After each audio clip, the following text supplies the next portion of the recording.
श्रीशैलेशदयावात्रं दीवक्यार्गुणार्णवमितीन्द्रप्रवणं वन्दे रम्यजामातरं मुनिं रम्यजामातृयोगीन्द्रपादरे कामयं सदा तदा यत्तात्मसत्तादिं रामानुजमुनिं भजे लक्ष्मीनाथसमारम्भां नाथयामनमध्यमामस्मदाचार्यपर्यन्तां वन्दे गुरुपरम्परां यो नित्यमच्युतपदाम्बुजैर्मरुग्मव्यामोहतस्तैरानुकृताय अस्मद्गुरोर्भगवतोऽस्य दैकसिन्धोः रामानुजस्य चरणौ शरणं प्रपद्ये मातापिता युवतयस्तनया विभूतिः सर्वं यदेव नियमेन मदन्वयानाम् आद्यस्य नः कुलपतेर्बहुलाभिरामं श्रीमत्तदङ्घ्रीवणं प्रणमामि मूर्ध्ना भूतं सरस्य महतात्मयपट्टनाथ श्रीभक्तिसारकुलशेखरयोगिवाहान् भक्ताङ्ग्रेणुपरकालयतीन्द्रमिश्रान् श्रीमत्पराङ्कुशमुनि प्रणतोऽस्मि नित्यम् आपादचूडमनुभूय हरिंशयानम् मध्ये कवेरद्वैतौ उदितान्तरात्मा अद्रष्टताम् नयनयोर्विषयान्तराणाम् योनिश्चिकाय मनवै मुनिवाहनन्तम् काट्टवे कण्डपाद कमलनन्दारयुन्दी வேட்டரமுதரபந்தம் திருமார்பு கண்டம் செவ்வாய் வாட்டமில் கண்கள் மேனி முனியேறி தனி புகுந்து பாட்டினாள் கண்டு வாழும் வானர்தாள் பரமினோமே ஆழ்வார் திருவடிகளே சரணம் திருப்பானாழ்வார் திருவடிகளே சரணம் எம்பெருமானார் திருவடிகளே சரணம் ஜீயர் திருவடிகளே சரணம் புள்ளலோகம் ஜீயர் திருவடிகளே சரணம்.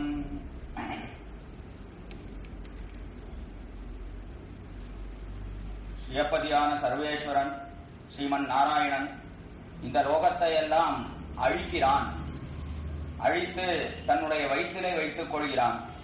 வெகுகாலம், எத்தனையோ காலம், ஆயிரக்கணக்கான வருஷங்கள் அவனுடைய வயிற்றிலே வைத்து அல்லது அவனுடைய எல்லா பதார்த்தங்களும் ஒன்றாக இருந்து பிற்பாடு மீண்டும் சிருஷ்டிக்கிறான் எம்பெருமான். அப்படி சிருஷ்டிப்பது அவனுடைய பரம கிருபையாலே சிருஷ்டிக்கிறான். அச்சித விசேஷிதான் பிரளய சீமணி சம்சரதா கரண களைவரைகி கடயிதும் தயமானமனாக என்கிறார் ஸ்ரீ பராசர பட்டர். அச்சித்துக்கும் சித்துக்கும் வித்தியாசமே இல்லாத போலே எல்லாம் ஒன்றாக கலசி கிடக்கிறது எம்பெருமானுடைய திருவயிற்றிலே. அப்படி இருக்கும் காலத்திலே அந்த சித்துக்கு உண்டான அந்த ஞானம் எல்லாம் அப்படி மழுங்கி எம்பெருமானோட அப்படியே சேர்ந்து இருக்கிறது. அப்பொழுது இந்த சித்திற்கு, அதாவது சித்துனா ஆத்மாக்கள், இந்த ஆத்மாக்கள் எல்லாம் இரகுடிந்த பட்சிகளை போலே இருக்கு. அது ஒரு காரியமும் பண்ண முடியாமல் கை கால் முதலிய அவயவங்கள் இல்லாதபடினாலே ரெக்கை இல்லாத பட்சிகளாலே ஆகாயத்திலே பறக்க முடியாது. அதை போல இருக்கின்றன எம்பெருமானிடத்திலே. லூணபக்ஷம் இவாண்டஜகா என்கிறார். ரெக்கைகள் இல்லாத பட்சிகளை போல இருக்கும் காலத்திலே எம்பெருமான் பார்க்கிறான். வெகு காலமான பிற்பாடு இவர்கள் எல்லாம் இப்படியே நம்மிடத்திலே இருந்தால் எப்படி நம்மை அடைவர்கள்? நம்மை அடைய முடியாது, பரமபதத்திலே அடைய வேண்டாமா, நம்மோட சேர வேண்டாமா என்று நினைத்து எம்பெருமான் பரம கிருபையோட கூட பிரளயசீமணி சம்சரதா கரண கடைவரை கடைத்தும் தயமானமனா மிகச்சிறந்த கிருபையோடு கரண கடைவரை, கரணங்கள் கை கால் முதலிய அவயவங்கள் என்ன, அதே போல கரைவரம் என்று சொல்லக்கூடிய சரீரம் என்ன, இதை கொடுக்கிறான் ஜீவாத்மாக்களுக்கு. அதுதான் சிருஷ்டி என்று பார்க்கிறோம். நமக்கெல்லாம் அப்படிதான் கொடுத்திருக்கிறான். கொடுத்து எம்பெருமான் சிருஷ்டிக்கிறான். இப்படி சிருஷ்டித்த காலத்திலே எம்பெருமான் பார்த்தான், சிருஷ்டியை செய்தோம். சிருஷ்டியை செய்த பிற்பாடு எல்லோரும் அவரவர்கள் சரியான காரியங்களை செய்வார்கள் என்று பார்த்தால் யாருக்கு என்ன காரியம் பண்ணணும்னே தெரியல. தெரியாதபடினாலே எம்பெருமான் பரம கிருபையோடு தயமான மனாகா என்று பிரமாணத்தை கொடுத்தான், சாஸ்திரத்தை கொடுத்தான் எம்பெருமான் காலத்திலே. சாஸ்திரமானது எதை செய்ய வேண்டும், எதை செய்யக்கூடாது என்று தெரிவிக்கிறது. சாசனாத்து சாஸ்திரம் கட்டளையிடுகிறது, சாசனம் பண்ணுகிறது. இதை செய், இதை செய்யாதே, இதம் குரு, இதம் மாகாரிஷி, இதையெல்லாம் செய்ய வேண்டியது, இதையெல்லாம் செய்யக்கூடாது என்று தெரிவிக்கிறது. எதற்காக அதை செய்ய வேண்டும், எதற்காக ஒன்றை செய்யக்கூடாது என்றால் ஜீவாத்ம க்ஷேமத்துக்காக செய்ய வேண்டிய காரியங்கள் இவையெல்லாம். ஜீவாத்மாவினுடைய க்ஷேமம் அது ஏற்படாத காரியங்கள் தான் மற்றவையெல்லாம் என்று பிரித்து காட்டுகிறது சாஸ்திரமானது. அதனாலே ஜீவாத்ம நன்மையை தேடி கொடுக்கூடியதான் சாஸ்திரம். சாஸ்திரம்னா எது சாஸ்திரம் அது முதல்ல தெரியணுமே. சாஸ்திரம் என்றால் வேத சாஸ்திரம், அதைத்தான் சாஸ்திரம் சாஸ்திரம் என்று நாம் தெரிவிக்கிறோம். வேதம் இருக்கே அதைத்தான் எல்லாவற்றையும் தெரிவிக்கிறது, எதையெல்லாம் செய்ய வேண்டும், எதையெல்லாம் செய்யக்கூடாது என்று. அப்படிப்பட்ட அந்த வேதம் தான் பரமப்பிரமாணம் என்று கொண்டார்கள் நம்முடைய பூர்வாச்சாரியர்கள். ஆழ்வாருடைய சித்தாந்தம் எல்லோரும் எதை காட்டிக் கொடுக்கிறார்கள்? ரிஷிகள், முனிவர்கள் எல்லோரும் வேதத்தையே பிரமாணமாக கொண்டுதான் பற்பல நூல்களை இயற்றினார்கள். ஆக அப்படிப்பட்ட அந்த வேத சாஸ்திரத்தை எம்பெருமான் கொடுத்தான். கொடுத்தான்னா பிரகாசிப்பித்தான். எப்பொழுதும் இருக்கக்கூடியதான். வேதமானது நித்தியமாக இருக்கிறது. எல்லா லோகத்தையும் அழித்த காலத்திலே எம்பெருமானுக்கு வேதம் தெரியுமே, சர்வஜனானபடியினாலே அவன் நினைவிலே கொண்டிருக்கிறான். பிற்பாடு சிருஷ்டித்த காலத்துல முதல்ல பிரம்மாவை சிருஷ்டிக்கிறான். பிரம்மாவுக்கு வேதத்தை சொல்லித்தரான் எம்பெருமான். வேதத்தை சொல்லிக் கொடுத்து பிற்பாடு பிரம்மா அந்த வேதத்தை கொண்டு சிருஷ்டியை பல்மடங்காக பெருக்குகிறார், சிருஷ்டிக்கிறார் பிரம்மா. அப்படி பிரம்மா சிருஷ்டித்த அவரும் மேலும் அந்த வேதம் ஆனது நன்றாக வளர வேண்டும் என்று அவரும் வேதத்தை சொல்லித்தரார் எல்லோருக்கும். ஆக அப்படி அந்த வேதத்தை கொண்டுதான் எதை செய்ய வேண்டும், எதை செய்யக்கூடாது என்று நாம் அறிகிறோம். அப்படி அந்த வேதத்தை கொடுத்தானே அந்த எம்பெருமான், அப்படி கொடுத்த எம்பெருமான் அந்த வேதத்தினுடைய சாரமாக எதை காட்டி கொடுக்கிறான், வேதத்துக்கு என்ன பொருள் என்பதுதான் விஷயம். அவ்விடத்திலே வேதமானது யாரை காட்டுகிறது என்றால் வாசுதேவனை காட்டுகிறது.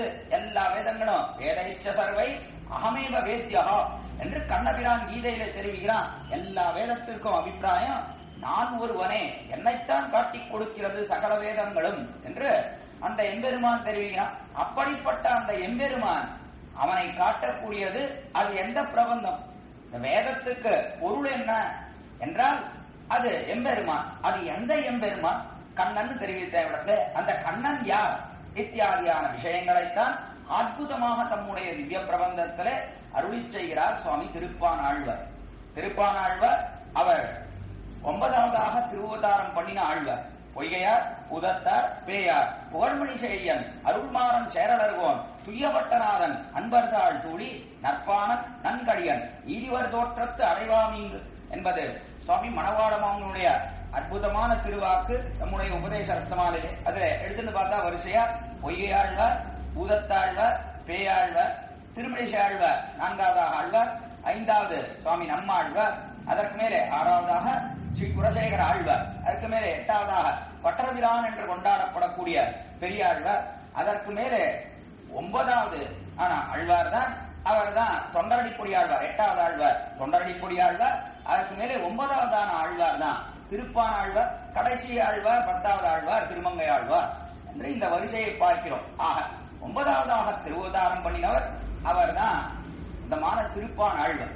இந்த திருப்பான் ஆழ்வார் எங்கே திருவதாரம் பண்ணினார் என்றால் அது திருவரங்கம் பெரிய கோயில் ஸ்ரீரங்கம். ஸ்ரீரங்கத்துக்கு சமீபத்தில் இருக்கக்கூடிய உறையூர் என்கிற ஆச்சரியமான திவ்யதேசம். காவேரிக்கு அந்த கரையில இருக்கு.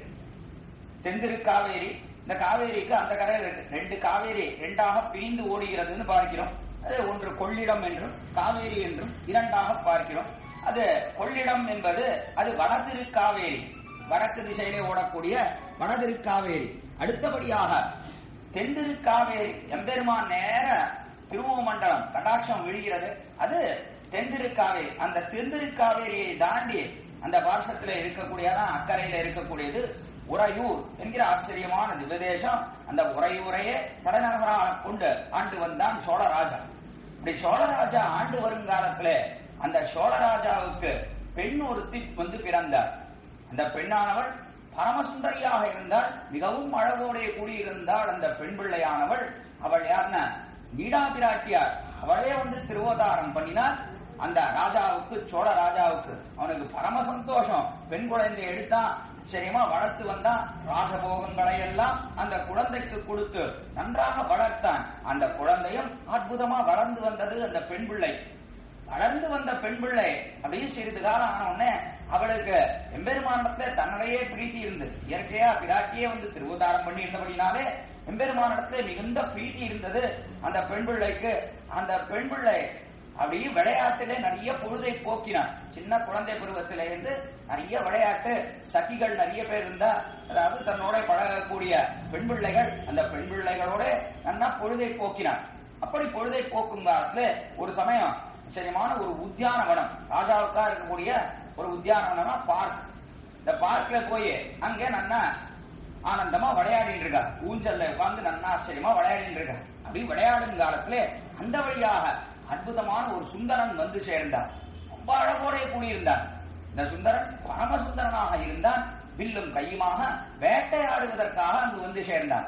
வேட்டையாட வந்தவனை பார்த்தால் இந்த பெண் பிள்ளை, ராஜாவினுடைய பெண் பார்த்த உடனே தன்னுடைய மனசை பறி கொடுத்தார். கல்யாணம் பண்ணிட்டா இவனைத்தான் கல்யாணம் பண்ணிக்கணும். என்ன சுந்தரன் என்ன சுந்தரன் என்று அவனை பார்த்தாள். யார் என்று கேட்ட காலத்துல வேற யாரும் இல்லை, வந்தவர் நம்பெருமாள், ஸ்ரீரங்கத்தில் இருக்கக்கூடிய நம்பெருமாள் தான் அப்படி ராஜகுமாரனாக வந்து சேர்ந்தான். நம்மிடத்திலே பார்த்தாளோ இல்லையோ மிகுந்த ஈடுபாடு ஏற்பட்டது. தன்னுடைய தந்தையினிடத்திலே தெரிவித்தாள், கல்யாணம் செய்து கொண்டால் இவனைத்தான் கல்யாணம் செய்து கொள்வேன். இயற்கையாவே ராஜாவுக்கு அபார பக்தி இருந்தது. நம்பெருமானிடத்துல திருவரங்கம் பெரிய கோயிலில் இருக்கக்கூடிய திருவரங்க ராஜனிடத்துல மிகச்சிறந்த பக்தியுக்தனாக இருந்தான் அந்த சோழ ராஜா. அதனாலே இந்த பெண் பிள்ளை சொன்ன உடனே அவனுக்கு மிகுந்த சந்தோஷம் ஏற்பட்டது. ஆஹா, என்ன ஆச்சரியமான இடம்! மாப்பிள்ளை யாருன்னா திருவரங்கராஜன் தான், உபய விபூதி நாதன், 2 லோகத்துக்கும் தலைவன், பொங்கோதம் சூழ்ந்த புவனியம் விண்ணுலகம் அங்கநாதன் சோராமே ஆழ்கின்ற வெண்பெருமான், செங்கோளுடைய திருவரங்க செல்வனார்னு செங்கோளாலே 2 லோகம், இந்த லோகம் என்ன பரமபதம் என்ன, இந்த 2 லோகத்தையும் ஆளக்கூடிய எம்பெருமான் ரங்கராஜனாக இருக்கக்கூடியவன், ராஜாதிராஜ சர்வேஷாம் என்று எல்லா ராஜாக்களுக்கும் ராஜாவாக இருக்கக்கூடிய எம்பெருமான், அவனே நம்முடைய பெண்ணை கல்யாணம் பண்ணிக்க போறான்னு சொன்னா இதை காட்டிலும் ஒரு பாக்கியம் உண்டோ என்று நினைத்தான் ராஜா. நேராக திருவரங்கம் பெரிய கோயிலுக்கு போனான். திருவரங்கராஜனை பார்த்தான். பார்த்து தெரிவித்தான், விண்ணப்பித்தான் எம்பெருமானிடத்திலே, பெருமானே நம்முடைய பெண்ணை நீர் கை கொள்ள வேண்டும் என்று தெரிவித்தான். தெரிவித்த உடனே அவருக்கும் மிகுந்த ஆனந்தம். அதுக்காகத்தானே போய் வந்தோம், ராஜாவாக வந்ததே, ராஜகுமாரனாக வேட்டையாட வந்ததே உம்முடைய பெண்ணுடைய மனசை வேட்டையாடுவதற்காகத்தான் அங்கே வந்தோம். நாம் வேற எதற்காகவும் வரவில்லை. அதனால கட்டாயம் கல்யாணம் செய்கிறோம், அழைச்சிட்டு வாருன்னு சொன்னா பிற்பாடு ராஜா தெரிவித்தான், நம்முடைய இடத்திலே வந்து கல்யாணம் செய்து கொள்ள வேண்டும் தெரிவிக்க அற்புதமான மேடை எல்லாம் அமைத்து ஆச்சரியமா ஊரையே விழாக்கோலம் ஆக்கினான் ராஜா. உரை அவ்விடத்துல அற்புதமாக கல்யாணம் நடந்தது. திருவரங்கராஜன் நம்பெருமானுக்கும் கமலவல்லி என்று அந்த பெண் பிள்ளைக்கு ஆச்சரியமான திருநாமம் கமலவல்லி தாயார்னு இன்றைய தினமும் அற்புதமாக எழுந்தருளியிருக்கிறார் உறையூரில். அப்படிப்பட்ட அந்த பெண் பிள்ளைக்கும் ஆச்சரியமான விவாகம் நடந்தது அக்காலத்துல. அப்படி அந்த உறையூர், அங்க ஊருக்கு அத்தனை பெருமை உண்டு.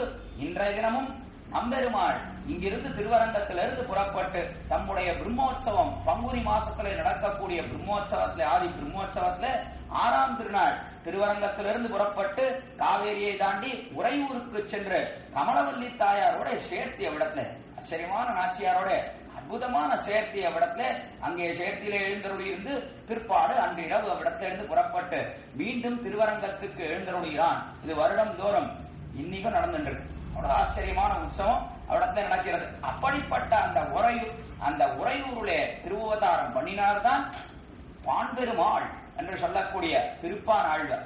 உறையூருக்கு உண்டான பெருமை அந்த ஏத்தம் தெரிஞ்சுக்கணும் இல்லையோ, அதனால அதை அனுபவித்தோம். அடுத்தபடியா அந்த ஊரிலே திருவதாரம் பண்ணினவர் அவர் தான் திருப்பான் ஆழ்வார். பான்பெருமாள் பாணர் குலம், தாழ்ந்த குலத்திலே பிறந்தவர். குலங்களாக ஒரு 2 ஒன்றிலும் பிறந்திலேன் என்று எதிரையுமே பிறக்கவில்லை. 4 குலங்கள் இருக்கு, பிராமண சத்திரிய வைசிய சூத்ரன் சொல்லக்கூடிய 4 குலங்கள். இந்த 4 குலங்கள்லயும் பிறக்கல. 4 குலங்கள்லயும் பிறக்காமல் பஞ்சம வர்ணத்திலே மிகவும் தாழ்ந்த குலத்திலே பிறந்தவர் திருப்பான் ஆழ்வார். அப்படிப்பட்ட அந்த குலத்திலே பிறந்திருக்காரு இந்த திருப்பான் ஆழ்வார். தாழ்ந்த குலத்திலே பிறந்திருந்தாலும் பகவானிடத்துல அபார பக்தி, இயற்கையாவே அவருக்கு அபார பக்தி ஏற்பட்டது. அக்காலத்திலே திருவரங்கராஜனை நோக்கி பாசுரம் பாட வேண்டும்னு அவருடைய நெஞ்சில சிறிய பிராயத்திலிருந்த அப்படி ஒரு ஈடுபாடு அவரிடத்துல ஏற்பட்டது எம்பெருமானிடத்துல. அப்படி ஏற்பட்டுத்தான் இவர் வீணையும் கையுமாக, அந்தரங்கர்னே பேர் இவருக்கு, வீணையும் கையுமாக நின்று கொண்டு காவேரி கரையிலே நின்று கொண்டு அவ்விடத்திலிருந்தே பாசுரம் பாடினார். இங்க வரல, காவேரியை தாண்டி ஸ்ரீரங்கத்துக்குள்ள வரவே இல்லை. ஸ்ரீரங்கத்துக்குள்ள காலடி எடுத்து வைக்கலாமா? நான் எவ்வளவு தாண்டவன், அழிப்பானன், அழிப்பானன் தம்மை தாமே சொல்லிக் கொள்கிறார்.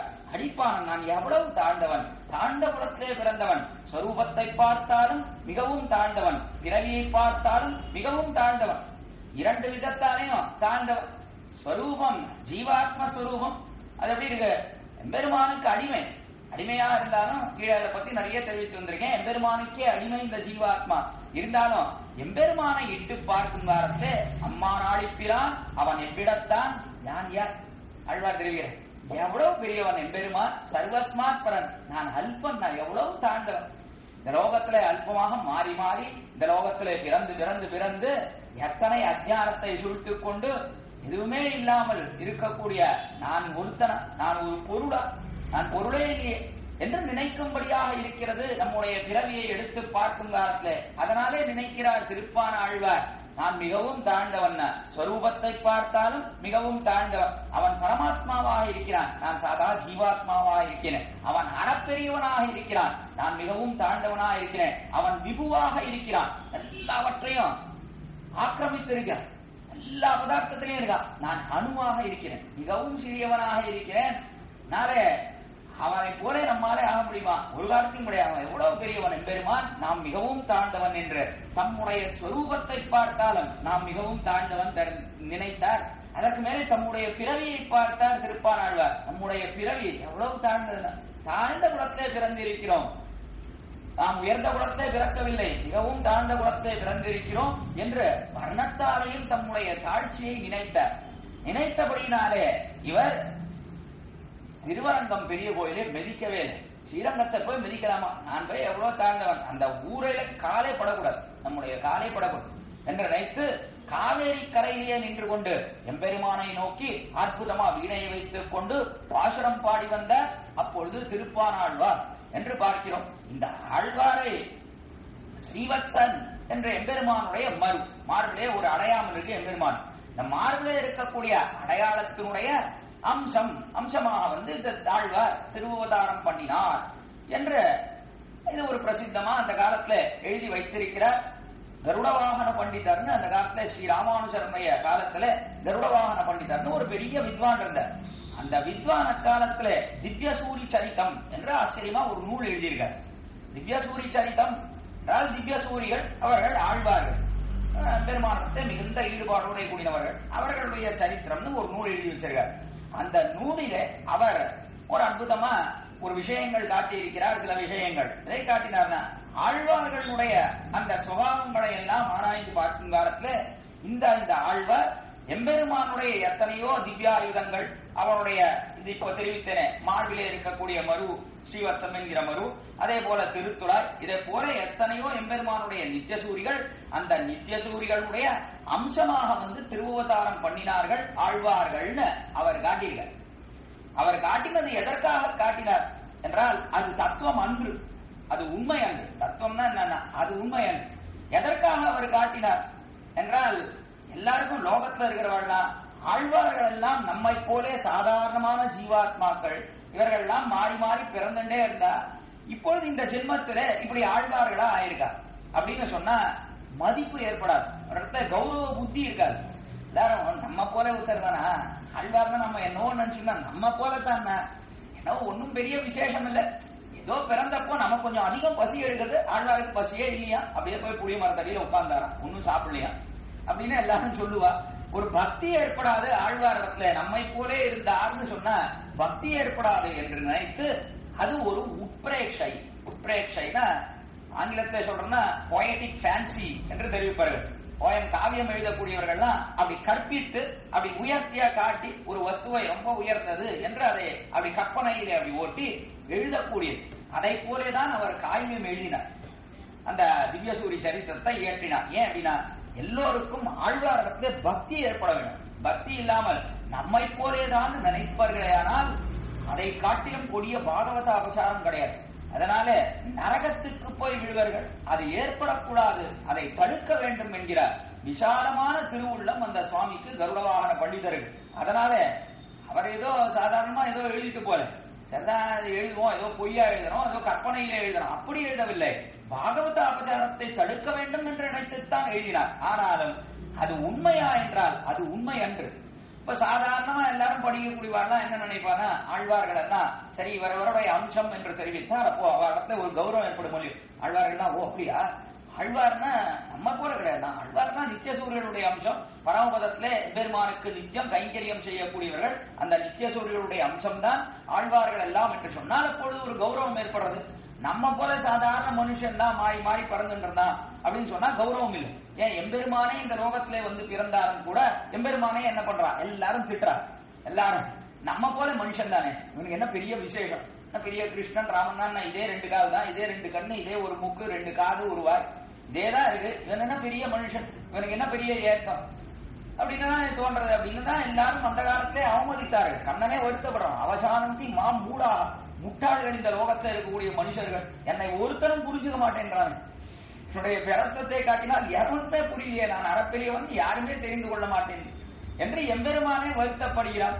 அதனாலே பார்த்தார், இவர் கருடபான பண்டிதர் பார்த்தார், இதை போல ஏளனமாக தாழ்ச்சியாக யாரும் பேசக்கூடாது ஆழ்வார்களை, அவரிடத்திலே உயர்ந்த கௌரவ புத்தி இருக்க வேண்டும் என்று நினைத்தபடியினாலே அவர் என்ன பண்ணார்னா, இவர்கள் எல்லாம் இந்த அம்சம், அவர்கள் செய்த காரியங்களும் அதே போல அவர்கள் இயற்றி இருக்கக்கூடிய பாசுரம், அந்த பாசுரங்களை பார்த்த காலத்து இவர்களை எல்லாம் இந்த அம்சம், இந்த நித்தியசூரியனுடைய அம்சம், திருத்துறாயினுடைய அம்சம், அதே போல ஸ்ரீவத்சத்தினுடைய அம்சம் யாருன்னா அவர் தான் திருப்பான் ஆழ்வார்னு அந்த சரித்திரத்திலே காட்டினார், இந்த திவ்யசூரி சரித்திரத்திலே காட்டினார். ஆனால் அது தத்துவமா என்றால் அது கிடையாதுன்னு. அது தத்துவம் கிடையாது. தத்துவம்னா உண்மை அல்ல. ஏன் எது உண்மை என்றால் சாதா ஜீவாத்மாக்கள் தான். இந்த ஜீவாத்மாக்களைத்தான் எம்பெருமான் அப்படி கட்டாட்சித்தான், நம்மை போலே பிறந்தவர்கள் தான் என்பதை பலபடியாக நிரூபித்து காட்டுகிறார்கள் நம்முடைய பூர்வாச்சாரியர்கள். அதற்கு சான்றாக ஆழ்வாரே பாசுரம் பாடித்தார். மாறி மாறி பரபிறப்பும் பிறந்து அடியடைந்து உள்ளம் தேறி ஈரிலின்ப திருவள்ளம் யான் மூழ்கி நன்ற. நம்ம பத்தி சொல்லிக்கும் காலத்துல நம்ம பத்தி என்ன சொல்கிறாங்க, மாறி மாறி பல பிறப்பும் பிறந்து, எத்தனையோ பிறவிகள் நானும் பிறந்து வந்தேன், அப்படி பிறந்த எனக்குத்தான் எம்பெருமான் இப்படி விசேஷமாக கடாட்சம் பண்ணினான். மயர்வர மதிநலம் அருளினன் என்ற அஞ்ஞானத்தை அடியோடு போக்கி எம்பெருமானத்திலேயே பக்தி ஏற்படும்படியான ஒரு ஞானத்தை கொடுத்தான் எனக்கு. அப்படிப்பட்ட பக்தி ரூபா பண்ண ஞானத்தை கொடுத்தவன் எம்பெருமான் என்று அவனை கொண்டாடுகிறார் ஆழ்வார். அதனாலே ஆழ்வார்கள் எல்லாம் யாருன்னா அவர்கள் எல்லாம் நம்மை போலே சாதா ஜீவாத்மாக்கள் தான். அம்சம்னு சொல்லிட்டா அப்போ அஞ்ஞானத்தை போக்க வேண்டிய அவசியம் கிடையாது. நித்தியசூரிகளுக்கு அஞ்ஞானம் கிடையாது. ஒரு காலத்தையும் சம்சாரத்திலே பிறக்கக்கூடிய நமக்குத்தான் அஞ்ஞானம் உண்டே தவிர பரமபதத்தில் இருக்கக்கூடிய நித்தியசூரிகளுக்கு ஒரு காலத்தையும் அஞ்ஞானம்ங்கிறதே சேராது. அவர்கள் எப்பொழுதும் அது தெளிவிசும்பு பெருநாள், எப்பொழுதும் அந்த பரமபதம் தெளிந்த ஞானத்தோட கூடின நாடாக இருக்கிறபடினாலே அங்கு இருக்கக்கூடியவர்கள் எல்லாருக்கும் தெளிந்த ஞானம் உண்டு. அதனாலே அவர்களுக்கு அஞ்ஞானம்ங்கிறது சேராது. அப்ப அம்சம் என்று சொன்னால் அவருடைய அம்சம் இங்கே இருக்கிறது, இந்த ஜீவாத்மாக்கள் ஆழ்வார்களுக்குள்ளே இருக்கிறது என்று சொன்னால் மயர்வர மதினம் அருளினம் என்பது சேராது. பெருமான் அஞ்ஞானத்தை போக்கினான், பக்தி ரூபா பண்ண ஞானத்தை கொடுத்தான் என்பது சேராது. ஏன் அஞ்ஞானத்தை போக்குறதுக்கு அவசியமே கிடையாது. அதான் நித்தியசூரியோட அம்சம்னா அப்புறம் இதுக்கு அஞ்ஞானத்தை போகணும் என்று விபுலமாக ஆச்சாரிய இதயத்திலே அழகியமனமான பெருமாள் நாயனார் அற்புதமாக எம்பெருமானுடைய கிருபை எப்படிப்பட்டது, எப்படி ஆழ்வாருக்கு கிருபை செய்தான்னு நம்ம ஆழ்வாருக்கு செய்த கிருபை பரம்பரையை அற்புதமாக நிரூபித்து காட்டுகிறார் இடத்துல.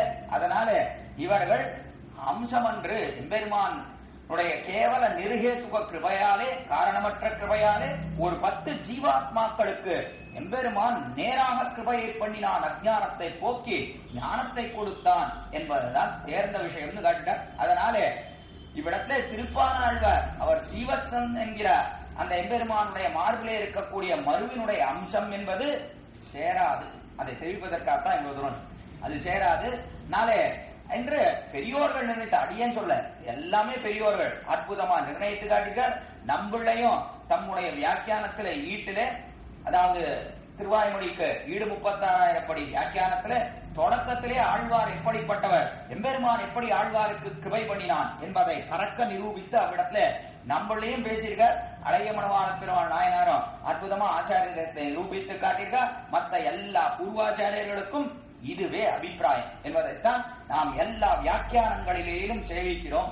அதனாலே அவர் செய்தது, கருடவான பண்டிதர் சொன்னது கேவலம் உட்பிரேட்சை, ஒரு கௌரவம் ஏற்பட வேண்டும் என்பதற்காக அவர் சொன்ன வார்த்தை என்பதுதான் முக்கியமான அபிப்பிராயம். அதை இவ்விடத்தை ஆச்சரியமா பார்க்கிறோம்.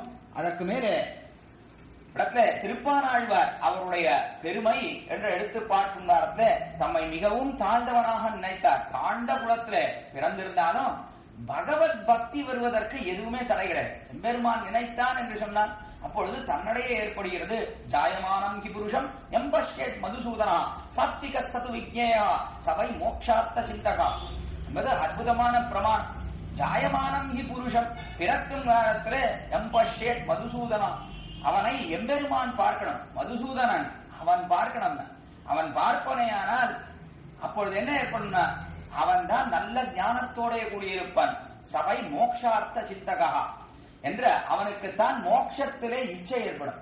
மோட்சத்திலே இச்சை ஏற்பட்டிருக்குன்னா இப்ப நமக்கு எல்லாம் மோட்சத்திலே ஈடுபாடு இருக்கு.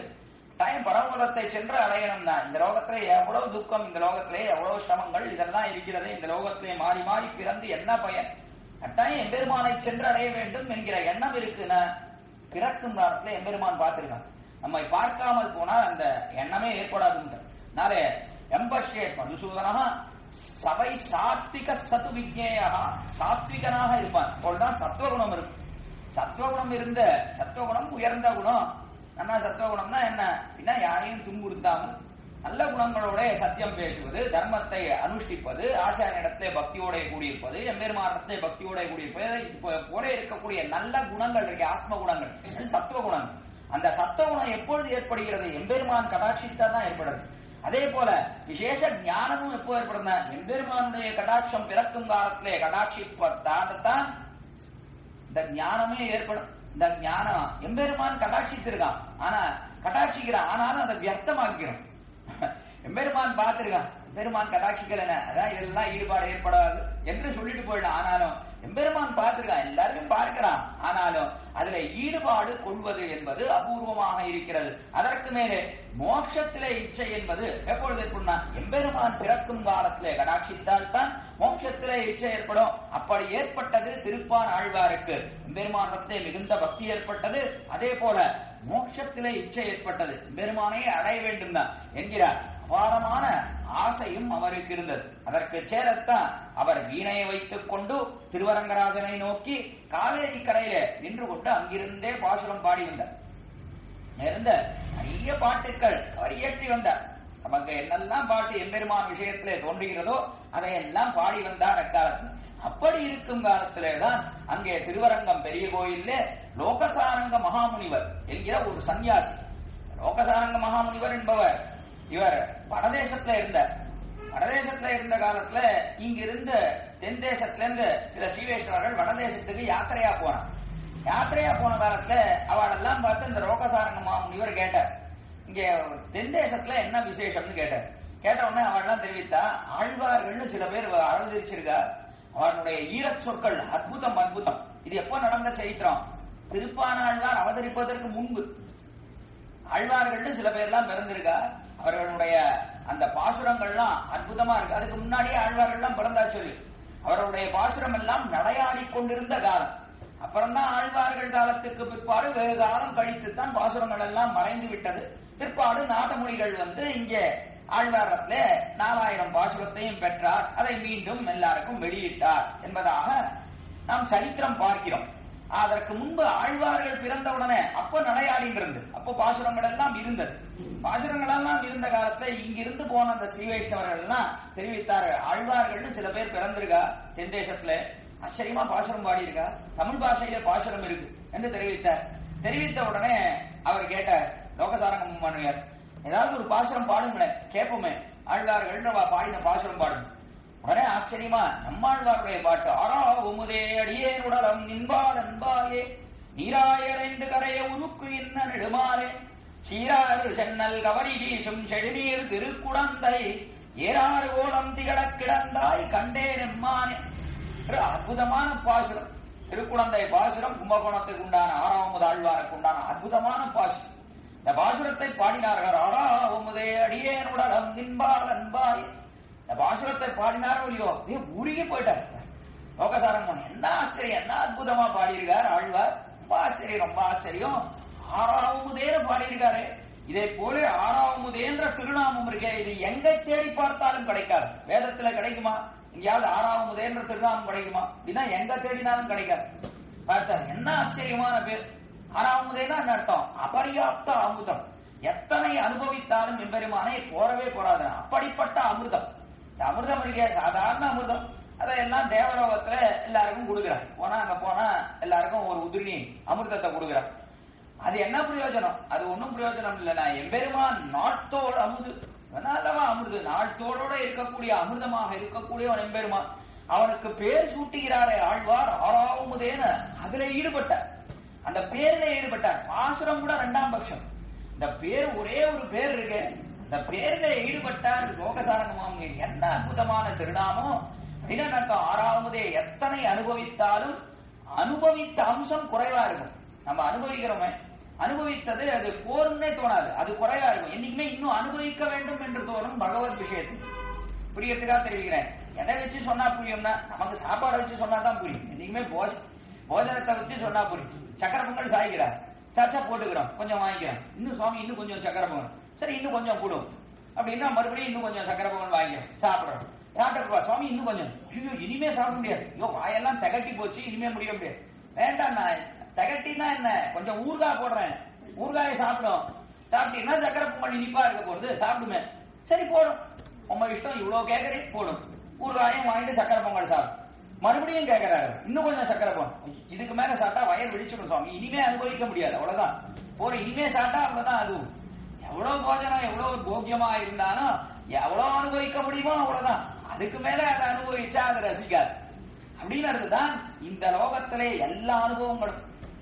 ஆனால் பகவான் ஆகிற அமிர்தம் எப்படி இருக்குன்னா, அதுதான் அமிர்தத்துக்கும் உண்டான விஷயம். அமிர்தமும் விஷமாகும்.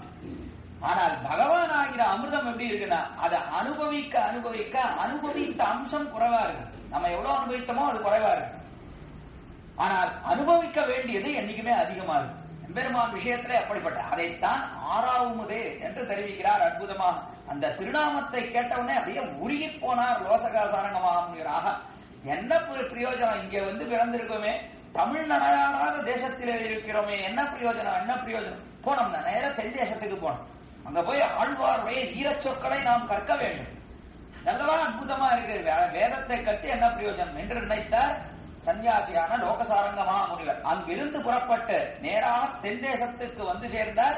திருவரங்கம் பெரிய கோயிலுக்கு வந்து சேர்ந்தார். வந்து சேர்ந்து அங்கே எல்லாவற்றையும் கற்க வேண்டும் என்று எல்லாவற்றையும் கற்றார். அப்புறம் பிற்பாடு தமிழை கற்றுக்கொண்டு ஆச்சரியமா திவ்ய பிரபந்த பாசுரங்கள் அது எல்லாவற்றையும் கற்றார். அக்காலத்திலே லோகசாரங்க மகாமுனிவர் எல்லாவற்றையும் கற்று அதிலே மிகுந்த ஈடுபாடு. எது பரியந்தம் கற்றுக்கொண்டார்? திருப்பாழ்வாருடைய பாசுரம் கிடையாது, அதற்கு முன்பு உண்டான ஆழ்வார் தொண்டடிப்படி ஆழ்வார் பாசுரம் பரியந்தம் தான் கிடைத்தது. அது பரியந்தம் எல்லாவற்றையும் கற்றார். ஆச்சரியமா அதில் ஈடுபட்டு பொழுதை போக்கி வந்தார் லோகசாரங்க மகாமுனிவர். அது மட்டுமல்ல, எம்பெருமானுக்கும் கைங்கரியம் செய்து வந்தார். திருவரங்கராஜன் பெரிய பெருமானுக்கும் நம்பெருமானுக்கும் சிரங்கநாச்சியாருக்கும் கைங்கரியம் செய்து வந்தார் இந்த லோகசாரங்க மகாமுனிவர். அதனால அபார ஞானம் ஏற்பட்டது. அவருக்கு மிகச்சிறந்த பக்திமானாக திகழ்ந்து வந்தார் அந்த லோகசாரங்க மகாமுனிவர். அப்படிப்பட்ட சுவாமி ஒரு நாள் புறப்பட்டு காவேரிக்கு செல்கிறார். காவேரிக்கு சென்று அங்கிருந்து திருமஞ்சனம் பெருமானுக்கு தீர்த்தம் எடுத்துட்டு வரணும்னு தங்க குடத்தை எடுத்துட்டு போய் அங்கிருந்து தீர்த்தம் எடுத்துட்டு வர. தீர்த்தம் எடுத்து வந்து தினமும் இது பண்ணிட்டு இருக்கு. தினமும் பெருமானுக்கு தீர்த்த கைங்கரியம் என்ற விசேஷம் இன்றும் நடந்து வருகிறது. இடத்துல தினமும் இடத்துல கொள்ளிடத்துல இருந்து எம்பெருமானுக்கு ஆச்சரியமா யானை மேல நித்திய யானை மேல தீர்த்த குடம் அற்புதமா வருது. இங்க நம்ம ஊர்ல தாமிரபரணில இருந்து வேலை கொண்டு வர இடத்துல அதே போல அங்க யானை மேல நித்தியம் வருது. அதை போல திருமஞ்சனம் தீர்த்த குடம் ஆச்சரியமா வருது. அப்படி இவர் காவேரியிலிருந்து எழுந்தருள பண்ணி கொண்டு வருவதற்காக தென்திரு காவேரிக்கு அம்மா மண்டபம் பேரு புரியறதுக்காக தெரிவித்த அந்த இடத்துக்கு தென்திரு காவேரிக்கு போன. அங்க போய் தீர்த்தம் எடுக்க போன காலத்துல சிறிது பக்கத்துல இருந்தார் இந்த திருப்பானாள். பார்த்த உடனே இவரை கொஞ்சம் தள்ளி போக சொல்ல வேணும். அவருக்கு தெரியல, கொஞ்சம் சமீபத்துல வந்துட்டார், அதனால அவரை தள்ளி போக சொல்ல வேண்டும் என்று நினைத்து கொஞ்சம் ஒதுங்கி போகும்னு இவர் குரல் கொடுத்தார். குரல் கொடுத்தா அவருக்கு கேட்கவே இல்லை. அவை மெய் மருந்து ஈடுபாடு வீணை வைத்துக் கொண்டு எம்பெருமானை தவிர வேறு எதையுமே அவர் தியானத்திலே கொள்ளாமல் அதிலேயே மை மறந்து பாசுரம் பாடிக்கொண்டிருக்கிறார் திருப்பானாழ்வார். அப்படி பாடிக்கொண்டிருந்தவரை பார்த்தாரோ இல்லையோ லோகசாரங்க மகாமுனிவர் பார்த்தார். பார்த்து ஒதுங்கி போன்னு எவ்வளவு சொன்னாலும் கேட்கல. கேட்காத காலத்துல ஒரு சிறிய கல்லை எடுத்த அப்படி தூக்கி எறிந்தார் அவனை உணர்த்துவதாக. அவரும் உணர்ந்தார்.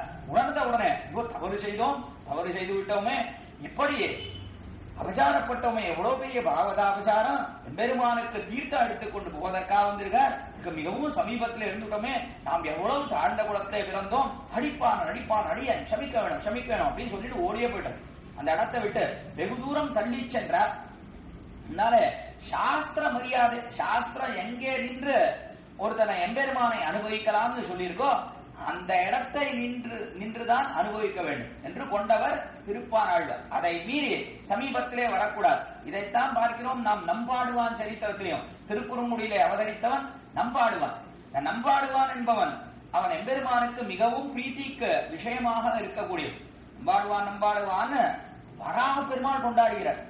வராக அவதாரம் எப்போ வராக அவதாரம்? இந்த வராக அவதாரம் கிருதயுகத்திலே முதல் யுகத்திலே அவதாரம். அப்படிப்பட்ட அந்த வராக பெருமாள் அவர் கொண்டாடுகிறார் காலத்திலே பிராட்டியே பூமி பிராட்டியை மடியில வைத்துக் கொண்டு பிராட்டிய நமக்கு ஒருத்தன் பாட்டு பாடினான் அக்காலத்திலே. அதனாலே நமக்கு பாட்டிலே மிகுந்த ஈடுபாடு. பாட்டு பாடுவனையானால் அவனுக்கு நாம் மோட்சம் கொடுக்கிறோம், நம்மையே சேரும்படியாக செய்கிறோம். அவன் ஒருத்தன் பாட்டு பாடினான் அப்படின்னா அவன் யாருன்னா நம்பாடுவான்னு அபிமானித்தான். எம்பெருமான் கொண்டாடுறான், நம்பாடுவான்னு தெரிவிக்கிறான், நம்மை பாடக்கூடியவன். அப்படிப்பட்ட நம்பாடுவான்னு தெரிவித்தான். அவன் எதிரே பிறந்தான், தாழ்ந்த குலத்திலே பிறந்தவன். நம்பாடுவான் தாழ்ந்த குலத்திலே பிறந்தவன். ஆனாலும் அவன் எங்கிருந்து பாசுரம் பாடி வந்தார் என்றால் திருக்குறுங்குடி கோவிலிருந்து வெகு தூரத்திலே நின்று கொண்டு பாசுரம் பாடினார். இதுதான் சரித்திரம். வெகு தூரத்திலே கோவிலுக்குள்ள வளர, கோயிலுக்குள்ளே வரக்கூடாது. நாம ரொம்ப தாழ்ந்தவன், நாம் கோயிலுக்குள்ளே செல்லலாமா? கோயிலுக்குள்ளே செல்லக்கூடாது. சாஸ்திர மரியாதையை மீறக்கூடாது. இவர்களுக்கெல்லாம் என்ன அபிப்பிராயம்? சாஸ்திர மரியாதை அது என்ன சொல்லியிருக்கோ அதுக்கு கட்டுப்பட்டு நிற்கணும்.